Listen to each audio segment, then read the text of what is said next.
Here's how to apply your new toll tag. If you're replacing a toll tag, fully remove the old one. Once moved, the technology inside the old toll tag ceases to work.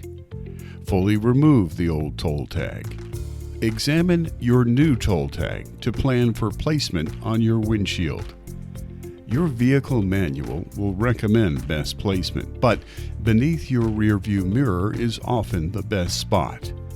Prepare to mount your new toll tag inside the vehicle. The side with barcode, toll tag number, and pound 999 safety information faces into and can be read while inside the vehicle. The blue side with the toll tag logo is the sticky side. It mounts from inside your vehicle with the blue logoed side facing out. Thanks for being an NTTA TollTag customer.